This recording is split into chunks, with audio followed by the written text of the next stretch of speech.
Hello, hello, hello.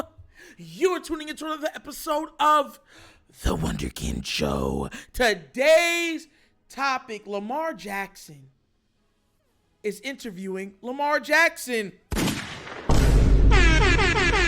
yo, listen, I'm cool with this, right? So, Lamar Jackson comes out, puts on his Instagram, of course he's going to hit Twitter and every other social media platform, that he is coming out with an exclusive interview on his own YouTube platform. And you know what I have to say to that? Congratulations, sir. Congratulations. Some people would think I'd be mad about it, right? No, why? Listen, let me tell you this right now, so you understand where I'm coming from when I'm speaking about a lot of things.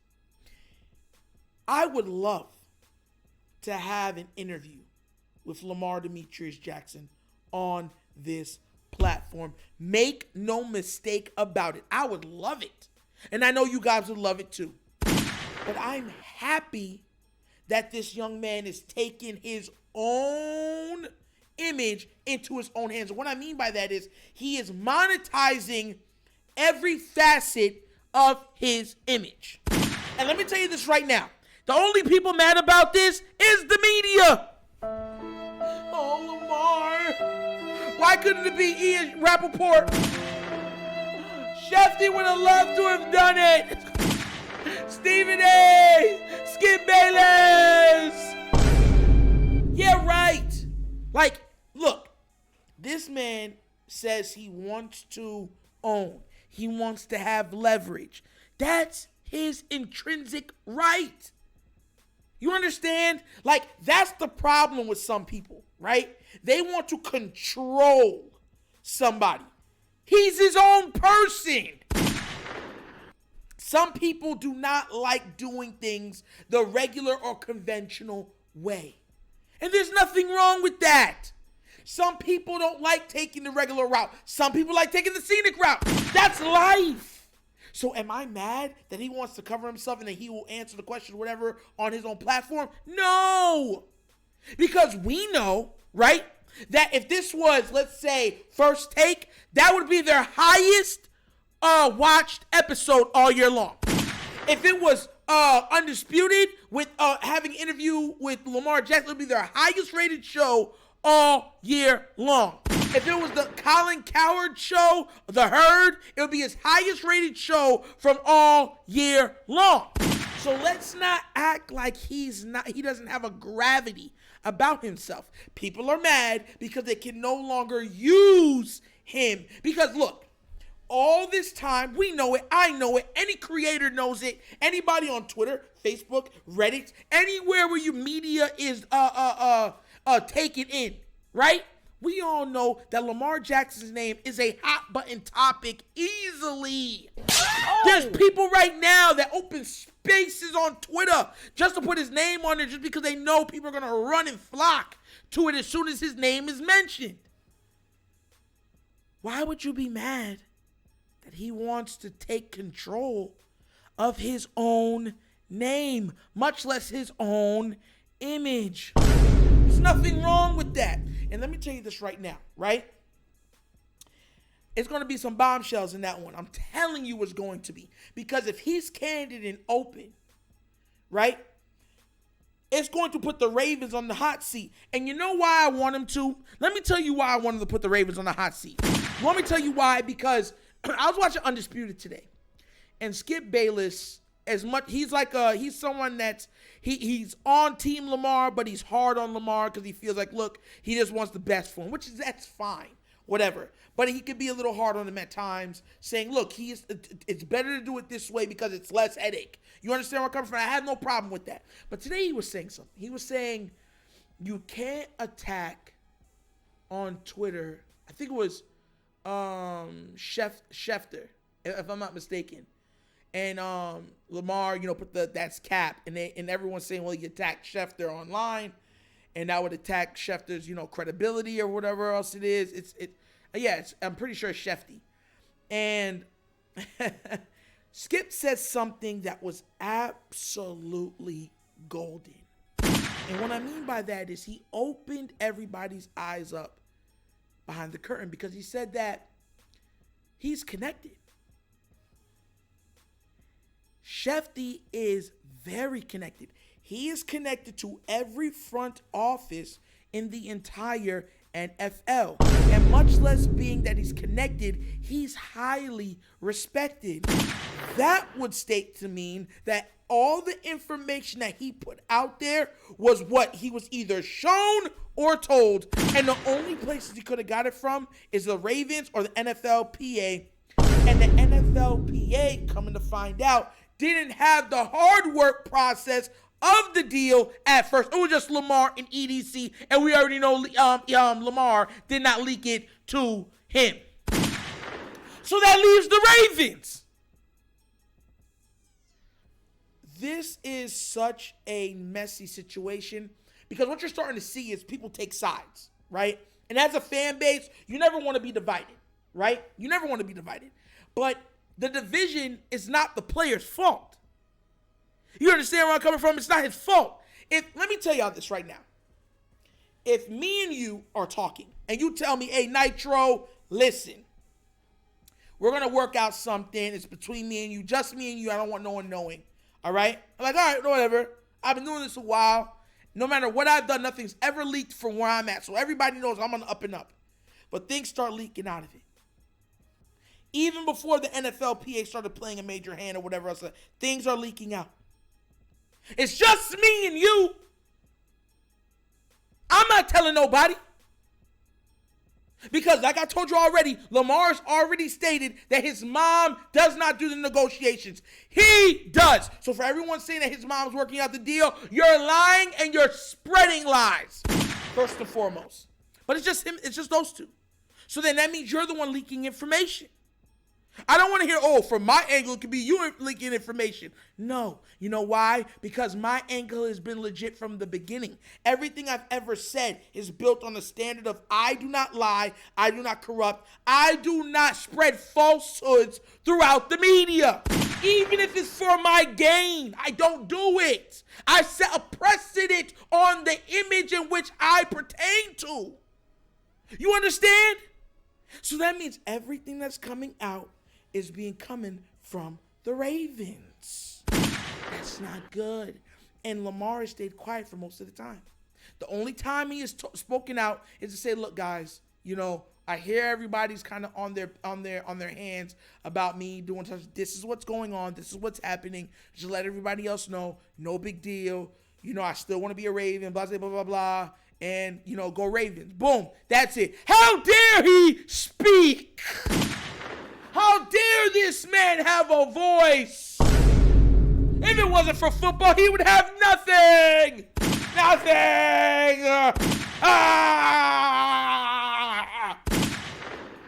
That's what they're saying online. That's how they're also acting.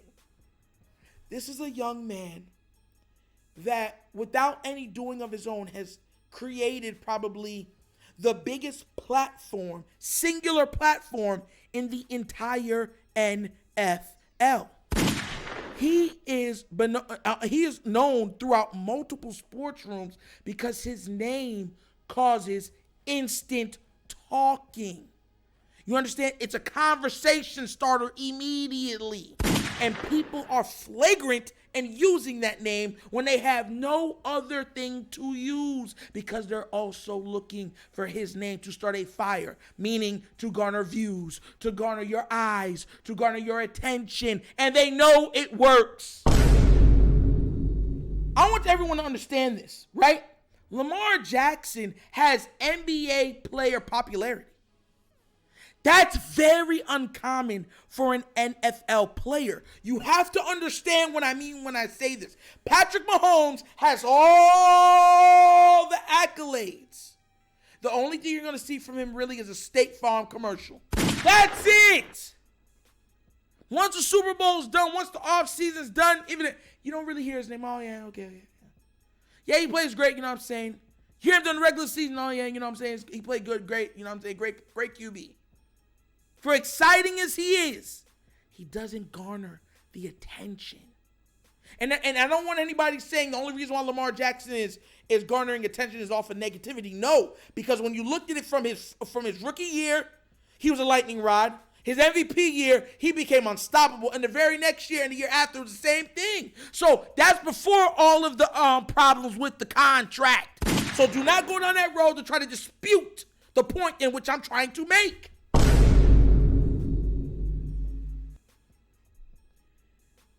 He is the biggest star, singular star, in all of football.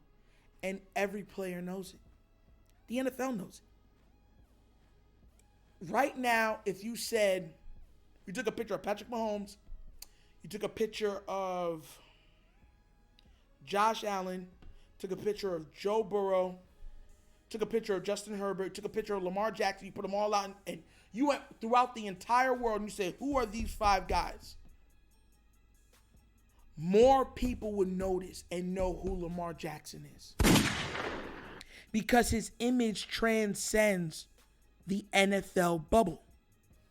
You understand? It's just like a song, right? When you have an R&B song and it's like, oh, I wanna love you, baby. But it's poppy, right? Because it's poppy and you got that little dance thing to it. I wanna love you, baby.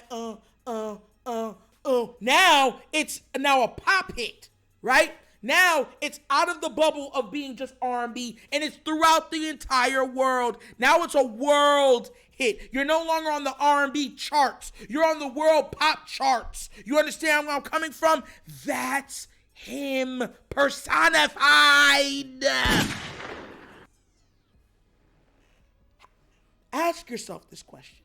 Ask yourself. You want to be private in what you do.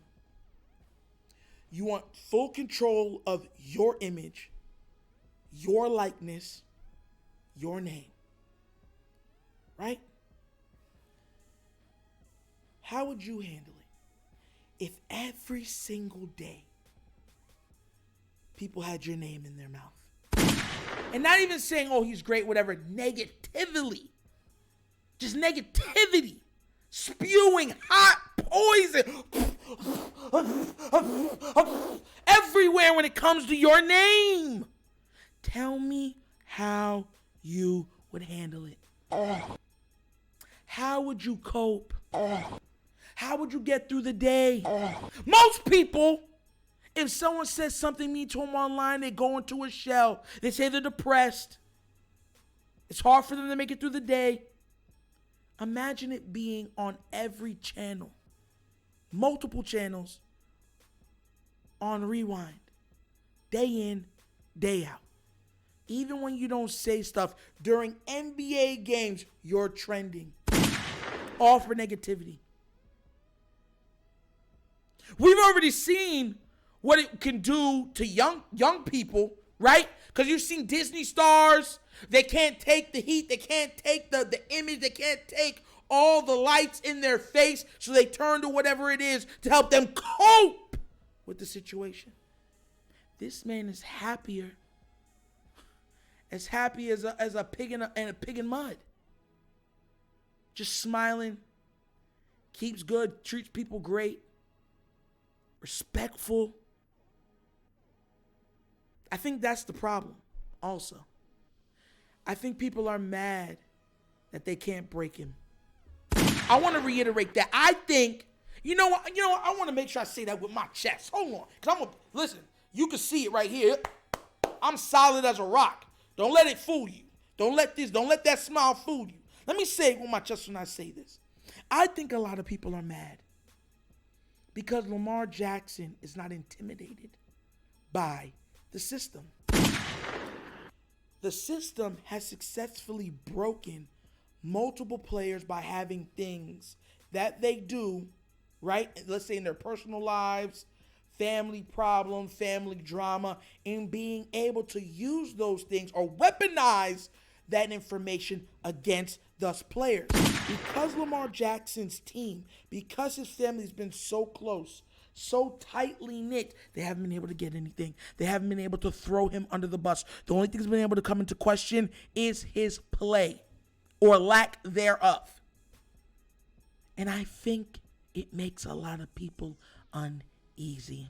Because the most dangerous man in the world is not the man with the biggest gun. No. It's the man with nothing to lose, or the man that stands on his principles. Because you have to understand, the man that has nothing to lose, right? In his eyes, has nothing to gain also. So he doesn't care if he kills himself with you, right? Now, when it comes to somebody that has a pennant for themselves, high standard within themselves, right? They can't be easily bought. They can't be easily manipulated because they're a man of standard. They didn't build their foundation on sand. They did not. So mentally, the mental stability at which he shows in the light of everything going on. He's had one hiccup to say that it was getting under his skin just once. Just once. Think about it. He has played his position perfectly. And the system, meaning the agents, the media who doesn't have access to him, right? Even his own team, they feel threatened. You have to understand, that's the key. They feel threatened because people are scared at whatever is different. And Lamar Jackson, more than anything else, more than the braids, more than the outstanding running ability, more than his incredible quarterbacking ability, is different. And he wears it as a badge of honor. And that's another episode of The Wunderkind Show! Hey, yo! Thank you all for watching. Once again, you could be anywhere else in the world, but you're here with me, and you know I appreciate that. Please do remember, like, subscribe, hit that notification bell, and I do not want y'all to forget, right? Tomorrow, I want to say again, tomorrow. Oh, that song. Tomorrow, the Wunderkind 200th show is going live. Yes, sir. The 200th episode of The Wunderkind Show is tomorrow. I want you all to be present and showing. It's going to be a great show, a lively show, a funny show, and I think you all are going to love it. We are going to be introducing a new host. Please be there or be squared. And if you would like to also donate to this platform, at the bottom of the screen, you see a QR code, right? It's to a Cash App for monetary donations. In the description, you can also find the Cash App. # The Wunderkind Show. So once again, this is The Wunderkind Show. This is your host, Nitro, signing off for now. And as always, you guys know my slogan. Peace. And I am out of here. Yo!